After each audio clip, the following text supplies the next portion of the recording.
Hello friends, आप सभी लोगों का सिलेक्शन पॉइंट यूट्यूब चैनल पे स्वागत है। तो आज के इस वीडियो में हम मैथ के कुछ प्रश्न करने वाले हैं जो कि हमारे एसएससी सीजीएल हो गया, एसएससी सीएचएसएल हो गया, इन सभी एग्ज़ाम में पूछे जाते हैं। तो ये कुछ वायरल प्रश्न हैं जो कि हमारे एग्ज़ाम में पूछे जाते हैं बार बार।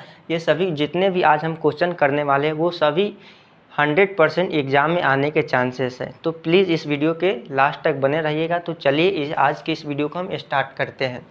तो हमारा पहला क्वेश्चन है 7200 के 33 सही 1/3 के 3 सही 1/4% के 17 सही 1/2% का मान कितना होगा। हमारा दिया हुआ है क्वेश्चन में 7200 दिया हुआ है, उसका हमारा 33 सही 1/3%, उसके बाद हमारा 3 सही 1/3%, उसके बाद हमारा 17 सही 1/2 का मान हमारा पूछा गया है। तो चलिए देखते हैं यह क्वेश्चन कैसे बनता है। तो सबसे पहले हम क्या करेंगे, तो सबसे पहले हम यहाँ पे 7200 लिख लेंगे। 7200 इंटू 33 सही 1/3। 33 सही 1/3 का मान हमारा कितना होता है, तो हमारा 33 सही 1/3 का मान हमारा 1/3 होता है। ये मान आप लोग याद रख लीजिएगा, क्योंकि 33 सही 1/3 किसका मान होता है, 1/3 का मान होता है। तो आप ये सब याद कर लीजिएगा। तो आगे हमारा है 3 सही 1/4। 3 सही 1/4 को हम कितना लिख सकते हैं, 4 3 12 1 13 13 अब बट्टे 4 होगा और डबल जीरो होगा, क्योंकि हम परसेंटेज हटा रहे हैं। अगर हम परसेंटेज यहाँ पे दिया है, परसेंटेज हम हटाएंगे तो नीचे डबल जीरो आता है, तो इसलिए यहाँ पे 13/400 होगा। अगला है 17 सही 1/2। 17 सही है तो इसको हम क्या लिख सकते हैं, तो 17 दूनी 34 1 35, तो हमारा 35/2 हो जाएगा और डबल जीरो आ जाएगा। ये परसेंटेज से हम इसको हटाएंगे तो हमारा डबल जीरो आ जाएगा। यहाँ तक सबको क्लियर हो गया है। तो आगे हम देखते हैं। तो हमारा क्या होगा, तो हमारा सबसे पहले यहाँ पे डबल जीरो से हमारा ये डबल जीरो कट जाएगा। फिर उसके बाद यहाँ पे हम इसको 36 बार में काट सकते हैं, 36। और फिर इसको हम काटना चाहेंगे तो इसको हम काट सकते हैं 100 बार में, या इसको 4 से हम 9 बार में काट सकते हैं। इसको 4 से 100 बार में, इसको 4 से 9 बार में। फिर अगर इसको हम काटना चाहें तो इसको हम 3 से 3 बार में काट सकते हैं।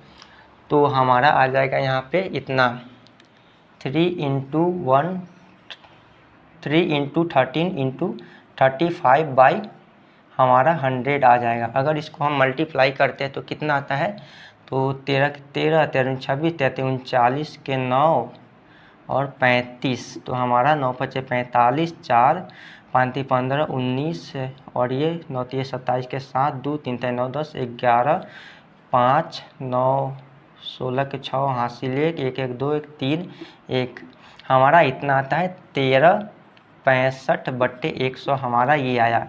गुना करने पर हमारा कितना आया, 1365/100 हमारा आया। इसको हम मिटा देते हैं। उसके बाद हमारा दिया हुआ है बट्टे 100, तो डबल जीरो से हमारा ये पॉइंट यहाँ पे बैठ जाएगा, तो हमारा आंसर हो जाएगा 13.65। 13.65 आंसर हो जाएगा, जो कि ऑप्शन नंबर सी है। तो ऑप्शन नंबर सी हमारा 13.65 हमारा आंसर हो जाएगा। तो चलिए अब अगले क्वेश्चन की तरफ चलते हैं। तो दूसरा क्वेश्चन है हमारा, एक वस्तु 15% के लाभ पर 2070 रुपये में बेची जाती है। एक वस्तु है, कोई भी वस्तु है जिसका हमारा रेट नहीं पता है और वह 2070 रुपये में बेची जाती है। यदि वस्तु को 1890 में बेचा जाए तो हमारा लाभ या हानि कितना होगा। क्वेश्चन में हमारा दिया हुआ है कि कोई वस्तु है, उसको हम शुरू में 15% लाभ पर बेचते हैं। ठीक, 15% लाभ पर बेचते हैं तो हमारा 2070 रुपये में बेचा जाता है। और उसके बाद बोला गया है क्वेश्चन में कि यदि वस्तु को 1800 में बेचा जाता है तो कितना लाभ या हानि होगा। तो इसके लिए बहुत सिंपल ट्रिक है। तो चलिए बनाते हैं क्वेश्चन नंबर दूसरा। इसके लिए क्या करना है, तो हमारा 100% वस्तु और ये 15%, मतलब हमारा 115 हो जाएगा। तो ये 2000 कितना का मान है, तो हमारा 115 का मान है। और हमसे कितना का मान पूछा गया है, तो 1890, तो इजकल टू हो जाएगा हमारा 1890 90 और ये 100 + x, तो यहाँ पे इसको सॉल्व करते हैं, देखते हैं कितना आता है। तो यहाँ पे 1 0 से 1 0 हमारा कट जाएगा। यहाँ पे हम काट सकते हैं 23 बार में हम इसको काट सकते हैं। 23 से हमारा कटेगा ये। 23 से कितना बार में कटेगा? 23 से हमारा ये कट सकता है, ये हमारा 21 बार में कटेगा। ये हमारा कितना बार में? 23 बार में कटेगा। 23 पंचे हमारा ये आ गया। तो अगर इसको हम क्रॉस मल्टीप्लाई करते हैं तो 100 प्लस x इजकल टू 105। तो x का मान आ जाएगा हमारा 105 माइनस 100, x बराबर 5% हमारा आंसर। x का मान हमारा 5% आंसर आया है, जो कि हमारा ऑप्शन नंबर सी है। तो सी हमारा इसका राइट आंसर हो जाएगा।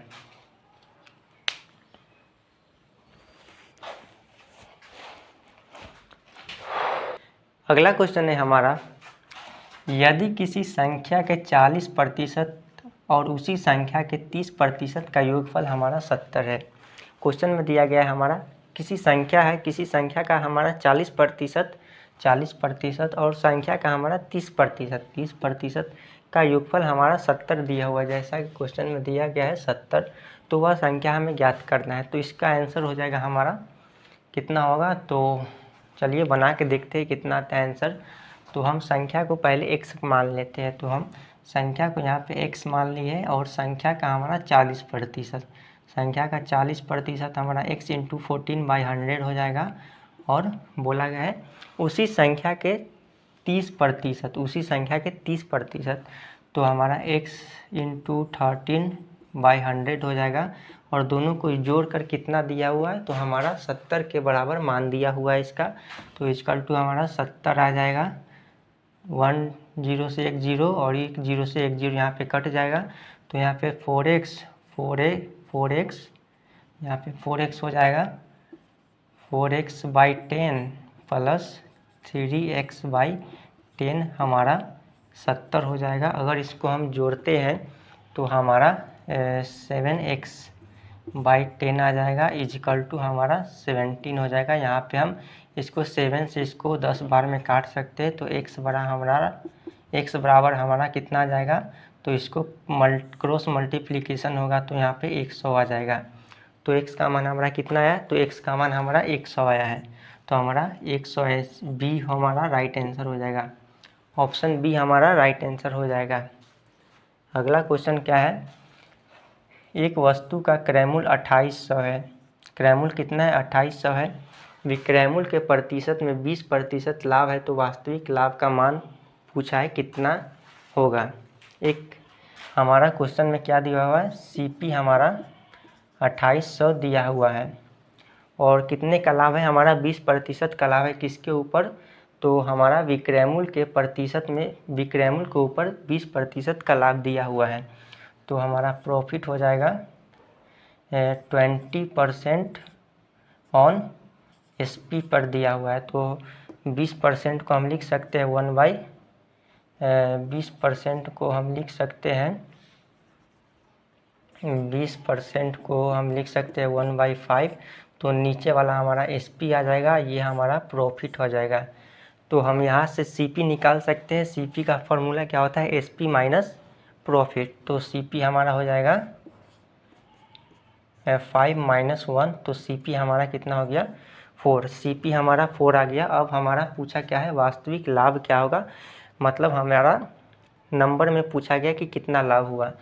तो 4 का मान हमारा कितना दिया हुआ है? 28 का मान 28 दिया हुआ है। तो हम इसको लिख सकते हैं 2800/4।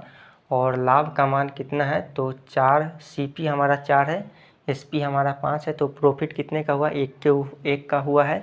तो इसलिए इंटू 1 कर देंगे तो हमारा ये 700 हमारा आंसर हो जाएगा।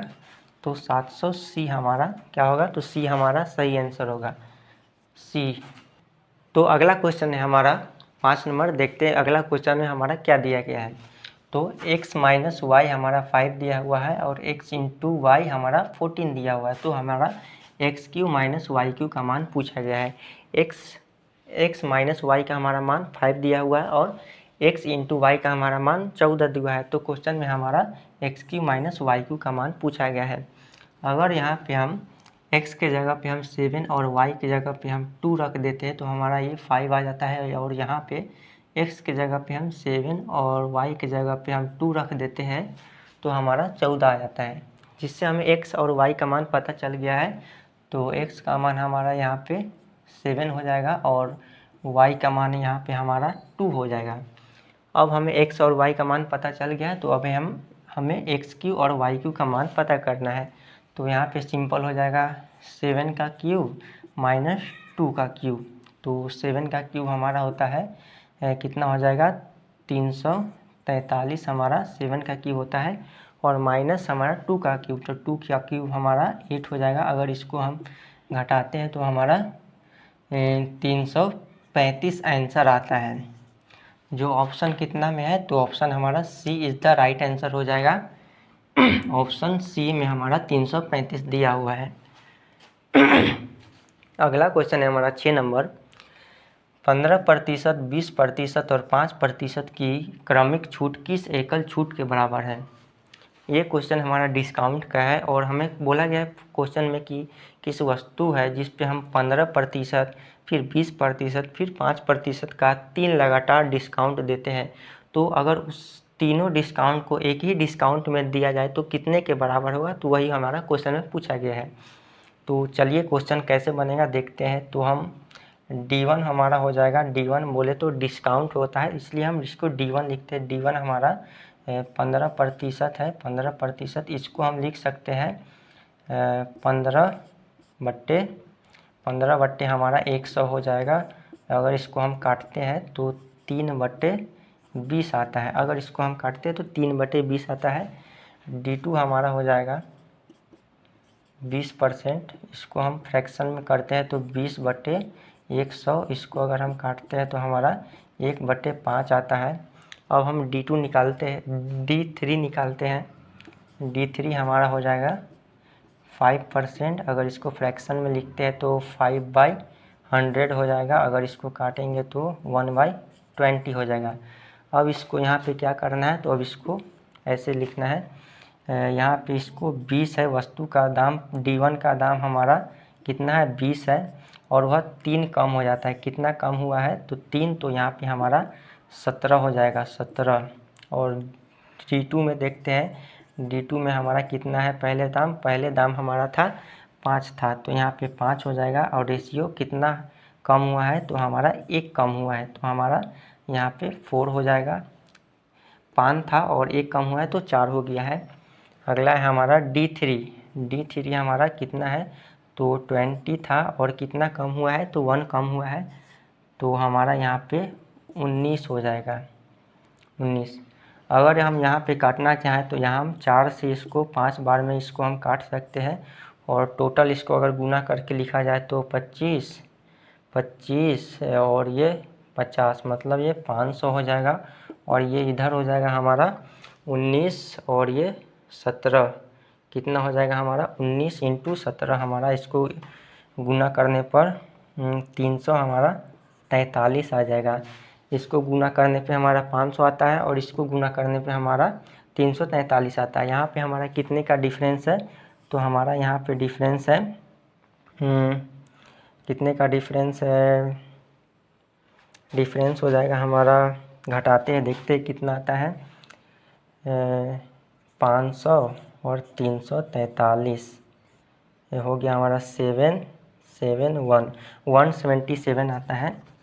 तो इसको हम 177, इतना का हमको छूट है, इतना का छूट है हमारा कितने के ऊपर, 500 के ऊपर इंटू 100 कर देंगे, तो 00 से हमारा 00, और इससे अगर हम इसको काटते हैं तो हमारा 3 बार में 15 और 2 27, 5 बार में 35 और 2 0, तो हमारा 4, तो 35.4 हमारा आंसर आया है, जो कि ऑप्शन नंबर हमारा बी है। 35.4 हमारा ऑप्शन आया, जो कि कितना है, ऑप्शन नंबर बी है हमारा। अगला क्वेश्चन है हमारा 7 नंबर क्वेश्चन है। 27,000 रुपया पर 14/2/3 प्रति वर्ष की दर से 8 महीने का साधारण ब्याज कितना होगा? प्रिंसिपल हमारा 27,000 दिया हुआ है। प्रिंसिपल हमारा कितना है? 27,000 दिया हुआ है। रेट हमारा कितना है? रेट हमारा है 14 42 42 2 44 44 बट्टे हमारा 3% हो जाएगा। और टाइम हमारा दिया हुआ है 8 मंथ, 8 महीना हमारा टाइम दिया हुआ है। अगर ये हमारा टाइम हमारा महीने में दिया हुआ, इसको हम साल में कन्वर्ट करने के लिए हम इसको 12 से डिवाइड करेंगे। तो हमारा एसआई का फार्मूला होता है PRT/100। तो हमारा P के जगह पे 27,000, R के जगह पे हमारा 44/3 इंटू T के जगह हमारा 8/12 हो जाएगा और बट्टे 100 हो जाएगा। तो 00 से 00, 3 से हमारा 90 बार में, और ये 3 से यहाँ पे 4 बार में, और ये 3 से हमारा 30 बार में काट जाएगा। ये 4 से हम इसको 2 बार में काट सकते हैं। तो हमारा 13 इंटू 44 इंटू तो आया 2। इन सभी को गुना करने पे हमारा कितना आएगा? तो 44 6 4 26, तो हमारा 264 आता है और एक 0 होता है। तो 26 और हमारा 40 हमारा 26 और 40 हमारा आंसर आ गया, जो कि हमारा ऑप्शन नंबर सी हमारा 26 और 40 आ गया आंसर। तो आज के लिए इतना ही। तो आपको यह वीडियो कैसा लगा? अगर अच्छा लगा आपको यह वीडियो तो प्लीज़ चैनल को लाइक और सब्सक्राइब करके जाइएगा। तो आज के लिए इतना ही, धन्यवाद।